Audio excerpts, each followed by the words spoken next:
Hello, my name is Non Sumter. I'm Omar. I'm Eamon. And I'm Luca. And in this project, we're showing how a bank can be effective in real life situations. Okay, so if this bank is open, well, somebody tries to steal your money, it makes a sound to alert the person that has the bank. And if you close it will stop.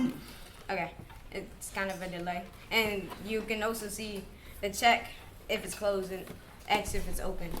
For right now, we're using a Buzzer.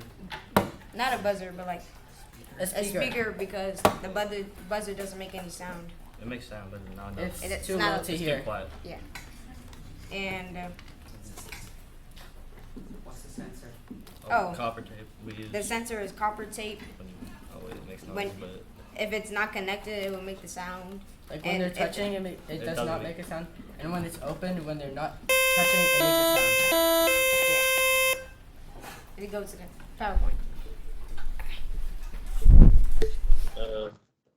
This is how we designed a belt or bolt.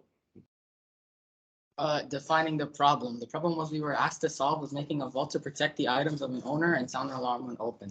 It is important to solve because it will help protect people's belongings and keep them safe from thieves. Our clients are people who need a vault to protect their important valuables. Our device is unique because it is made from cheap materials so anyone can make it to protect their goods.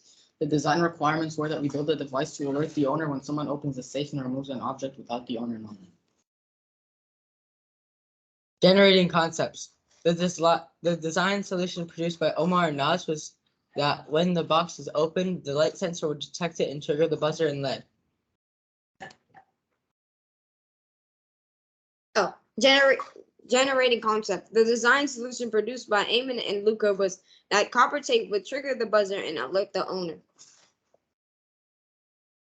Generating concepts. In the end, we went with Eamon's and Lucas' solution that is seemed the most practical based on the decision matrix.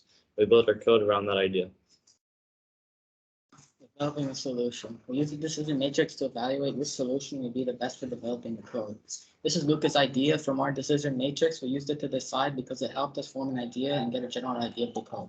In the end, we went with Eamon's design, which was copper tape and would sense when it touches or stops touching, and then the copper tape sensor would send a signal to the buzzer and then alert the owner. Developing a solution. This is the flowchart that we used, and it helped us to plan out how we were going to make the code with the outputs and inputs. Up top, it says device turns on, and when the device turns on, it checks if the vault is open. If it's not, keep it mellow. Yes, but the buzzer buzzes. If the buzzer buzzes, it will notify the owner with an alarm, and if it says no, we need to fix the code. Building and testing the prototype. At first, when we tested the prototype, it didn't make any sound, so we went back and did some troubleshooting for the wiring and the code, and it wasn't working. We got a new box and put more copper tape. After the buzzer finally received the change in when the copper tape touches and when it doesn't. Final prototype. These pictures are of our final code and the pics of our model. A reflection and evaluation. The device did turn out the way we wanted it to because it produces sound to notify the owner when the safe was open without permission. At first, the code didn't work and neither did the wiring, so we went and revised our work and it finally worked. If we had more time, we would have developed a disarm code to the beeping.